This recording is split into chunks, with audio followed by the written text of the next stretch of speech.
A house divided by desire.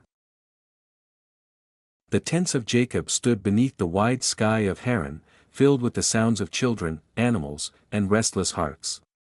Though Jacob was blessed with flocks and labor, peace did not fully dwell among his household.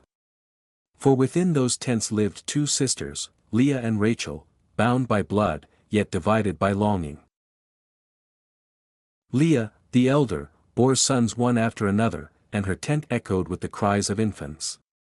Rachel, the beloved wife, watched in silence. Her arms remained empty, and her heart grew heavy. Each new child born to her sister felt like another stone placed upon her chest. At last, her sorrow turned to fire. Rachel's cry and Jacob's anger. Rachel went to Jacob and cried out, "Give me children, or I shall die." Her words fell like thunder. Jacob, startled and wounded, answered sharply, "Am I in the place of God, who has withheld from you the fruit of the womb?" The air grew still. Rachel knew Jacob could not command life itself. Yet desperation drove her to a bold and ancient custom, one practiced in the shadows of history.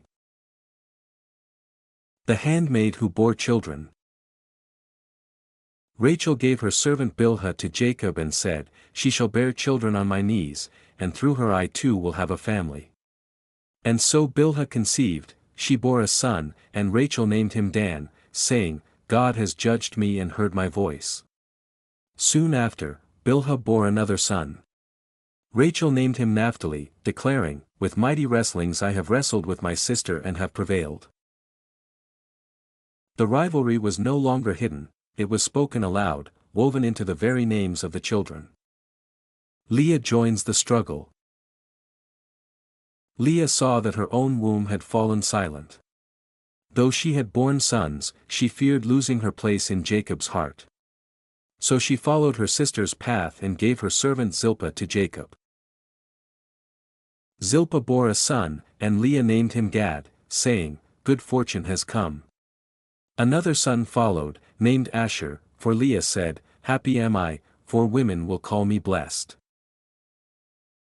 Thus, children multiplied, yet the women's hearts remained restless.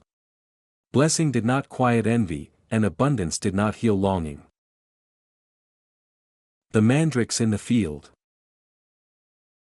One day, during the wheat harvest, Leah's son Reuben wandered into the fields and found mandrakes, fragrant plants believed to stir love and awaken fertility.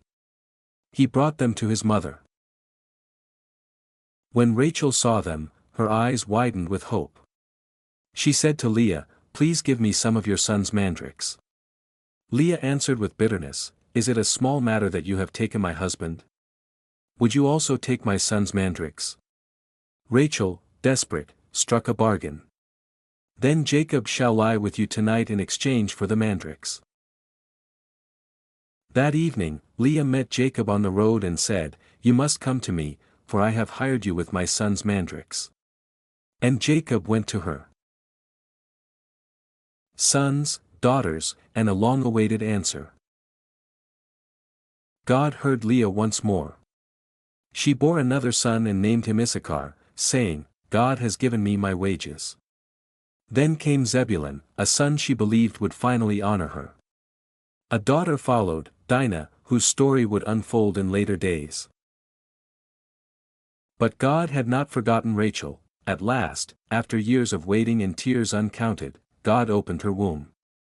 She bore a son and named him Joseph, saying, "May the Lord add to me another son." Joy rushed through her tent like dawn after a long night. The child's name carried both gratitude and hope, thanks for what had been given, and longing for what was yet to come. Jacob's desire to return home. When Joseph was born, Jacob felt a stirring in his soul. He said to Laban, "Send me away, that I may go to my own land." But Laban, crafty and watchful, had seen how God had blessed him because of Jacob. "Name your wages," he said, "and I will give them." Jacob proposed a strange bargain. He would take only the speckled, spotted, and dark-colored animals from the flock, those usually considered fewer and weaker, Laban agreed at once, secretly removing such animals beforehand. Yet God was not bound by human schemes. The mystery of the flocks. Jacob, skilled and observant, placed peeled branches before the animals as they bred. Strong animals bore speckled offspring, while the weaker bore plain ones. Over time, Jacob's flocks grew strong and numerous. What seemed like clever breeding was more than that, it was blessing unfolding quietly, invisibly, yet irresistibly. Jacob became exceedingly wealthy, with flocks, servants, camels, and donkeys. And Laban's sons watched him with envy, just as Leah and Rachel had once watched one another. The pattern repeated, as it always does. Explanation and lessons of Genesis 30. Genesis 30 is not a story of harmony, but of human striving, of longing hearts trying to seize blessing by their own hands. It shows a household filled with rivalry, manipulation, bargaining, and pain. Children are treated at times like trophies, marriage like a battlefield, and love like something to be earned. Yet through all this disorder, God remains quietly at work. The chapter teaches that God's purposes are not undone by human weakness. Even when people act out of jealousy, fear, or impatience, God weaves their actions into a larger story. Rachel's desperation, Leah's sorrow, Jacob's cleverness, and Laban's greed all collide, yet blessing still flows where God wills. Another lesson is that true fulfillment cannot be forced. Rachel gains children only when God remembers her, not when she bargains or schemes. Leah gains sons, yet still longs for love. Jacob prospers, yet remains under tension and mistrust. The chapter reminds us that abundance without peace is not the same as blessing. Finally, Genesis 30 teaches patience and humility. God works in His time, often slowly, often invisibly. Human effort may play a role, but it is never the source. The story invites the reader to trust that even in rivalry, delay, and confusion, God's hand is present, guiding history forward. One imperfect step at a time.